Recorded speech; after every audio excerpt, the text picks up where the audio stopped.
Ito nga pala yung aking Baby Master, may tulo, tumutulo ang fluid. Nakahapon nagamit ko pa pero kailangan ng palitan kasi ititirik ako nito. Tanggalin ko to maya maya, kukuha lang ako ng gamit.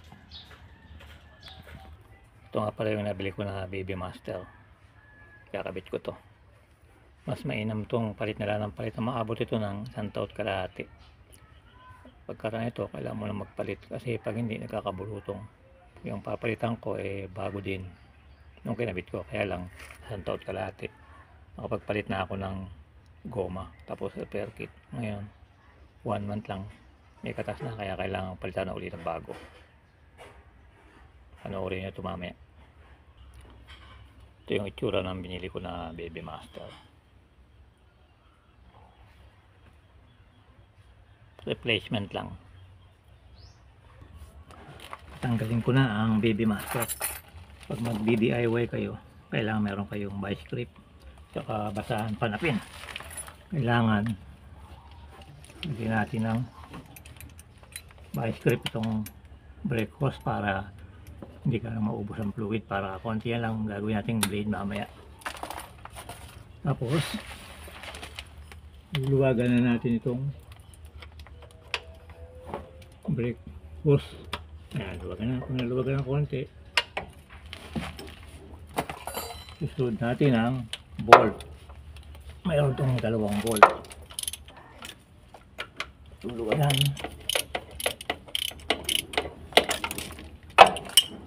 Tanggalin ang spring.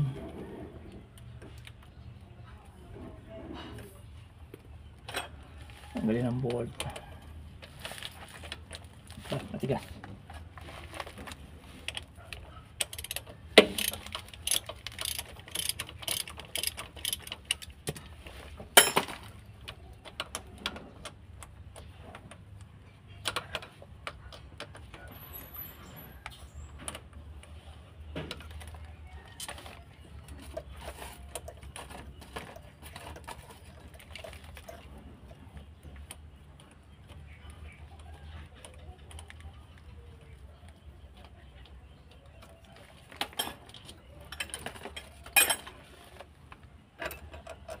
Ayan, kita nyo, may katas yun, laki ng dime fluid tumapon. Tatanggalin na natin to. Tanggalin ko na itong Baby Master.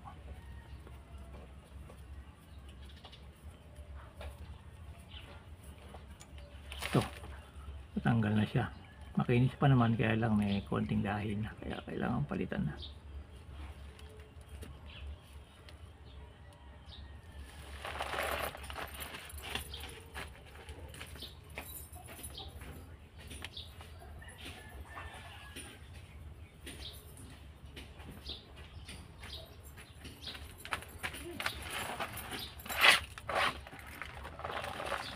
Kailangan wag sobrang higpit ng vice grip, kailangan medyo tumutulo para unti-unting tumapon yung maruming fluid. Kasi pagka yan naminipis na ang goma, umiitim na ang fluid, kaya kailangan medyo nakatulo na. Ito naman kasi kapapalit ko lang, maali 1 buwan pa lang ng fluid, talagang hindi na over master, kaya konting drain na lang. Pag tumulo na, medyo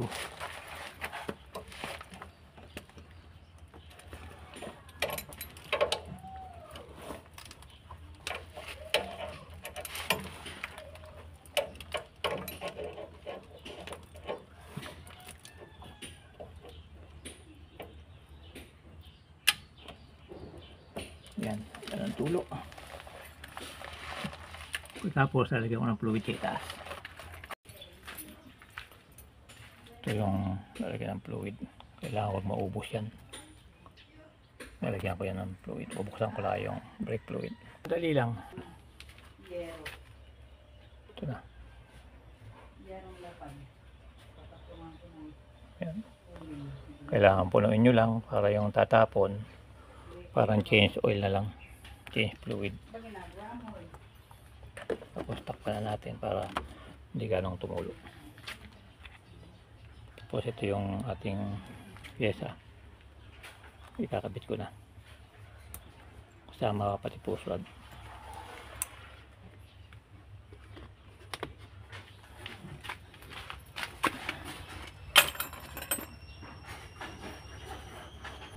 Kinabit ko na yung baby master. Tuturo ko naman sa inyo para hindi na kayo gaano mag-bleed. Ayan, tutuluin nyo lang na ganyan. Tumulo, punasan nyo konti, pati itong yan, tapos tuwad yung bagyang ganyan. Pag yan napuno na, nakabit natin ang piston para hindi na tayo gumamit ng katulad ng ginagamit na iba na ilagyan pa ng pasalubong na fluid para umakyat sa itaas. Ito hindi na, palalabasin na lang natin yung fluid galing sa itaas. Tuloy drain na siya, change fluid. Tapos siguruhin nyo lang na puno ang baso ng fluid. So hintayin lang natin. Pag ito napuno na, nasalubungin natin ang piston.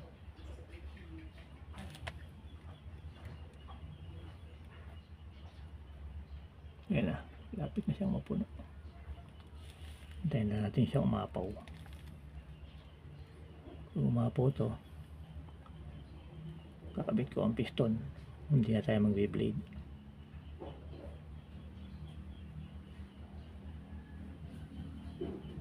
Yan, tumutulo na o puno na.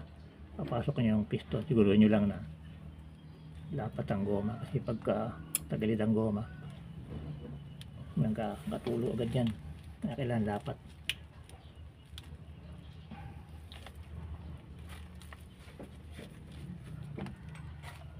Tapos sasagad nyo na ng tulak. Tulak nyo ang gustong ganyan. Babalik sa itaas ang brake fluid. Tapos kabit natin ang dust cover.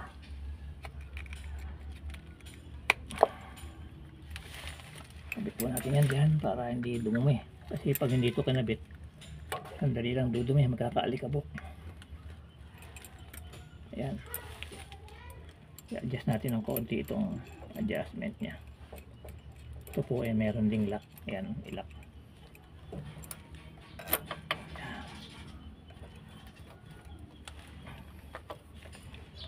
Nakabit ko na ang mga bolt. Siguruhin nyo lang na mahigpit. Baka matanggal, kaka-problema kayo.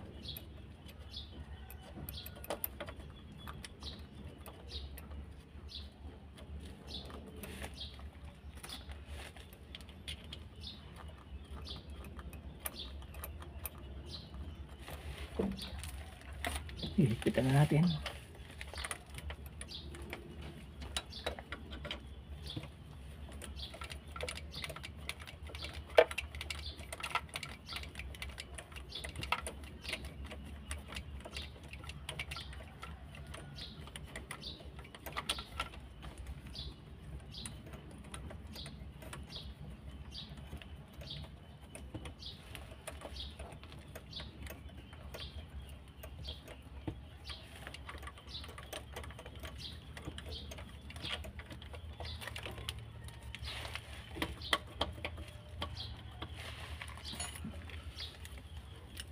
Medyo mahigpit na, gamitan natin ang ratchet.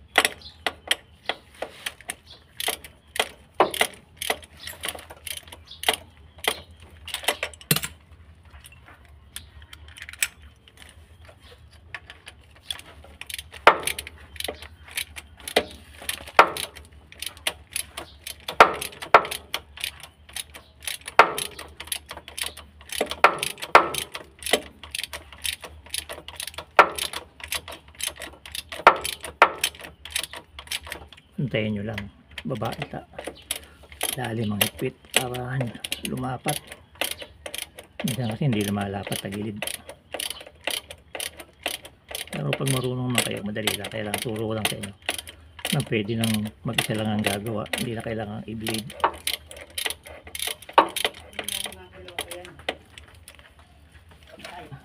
Malakas ang ulan ulan.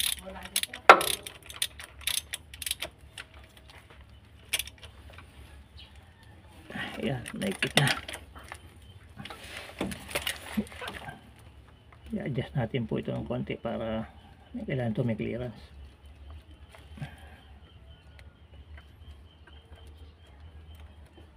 Ayan, okay na, clearance.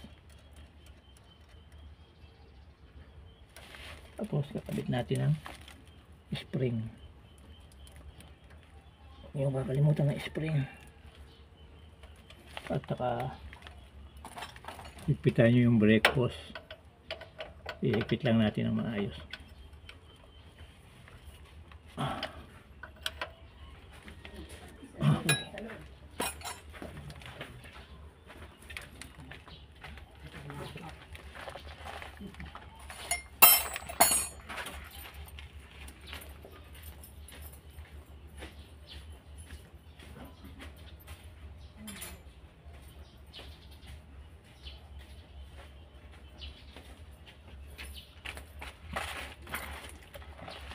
Tapos higpitan natin ang bleeder. Yan, siguruhin natin. Ayan, wala pong cut yan. Bubumayin ko na ang pedal. Tingnan nyo.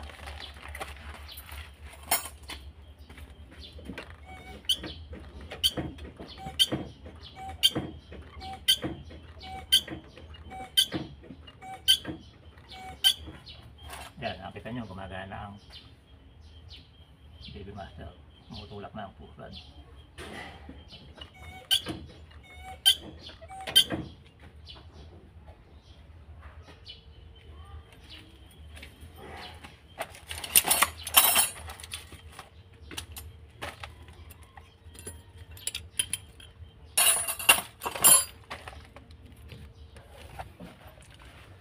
Ito yung level, puno, sakto. Papaandalin ko para makita nyo na yan eh maayos ang pagkakagawa.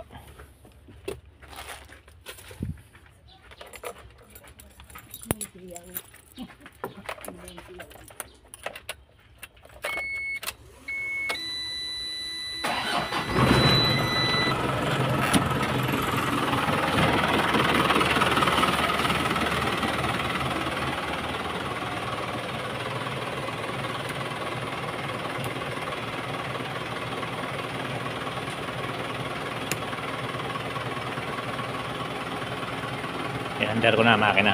Papakita ko sa inyo na hindi na ako nag-bleed. Papalakarin ko. Palakarin ko yung aking truck.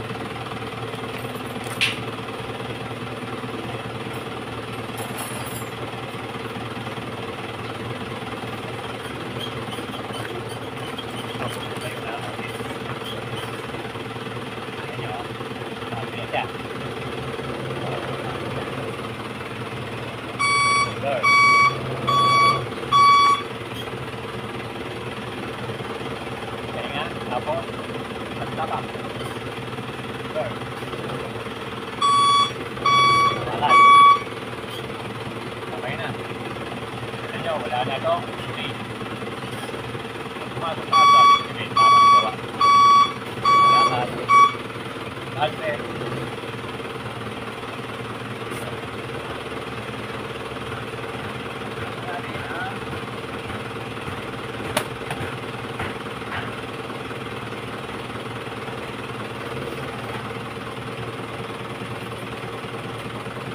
Wala nang bleeder, hindi na siya kailangan i-blade. I-check upin ko lang, nakabit ko lang yung takip na goma ng bleeder.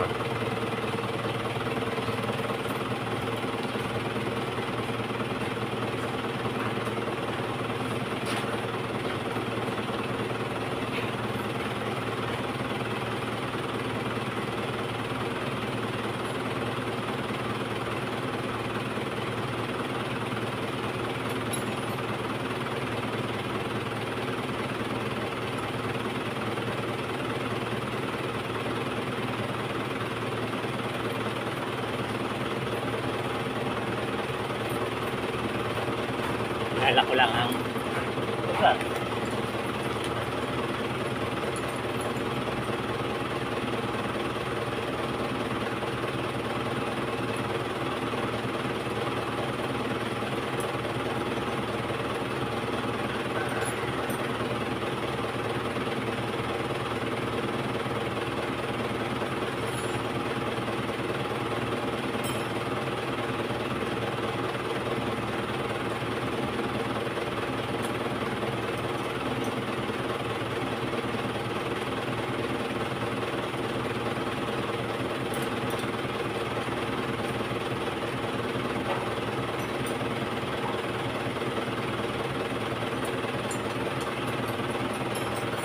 Liligpitin ko lang ang mga gamit dahil tapos na. Nakita nyo, walang putol. Hindi na kailangan ng kung ano pang pasalubong o ano man.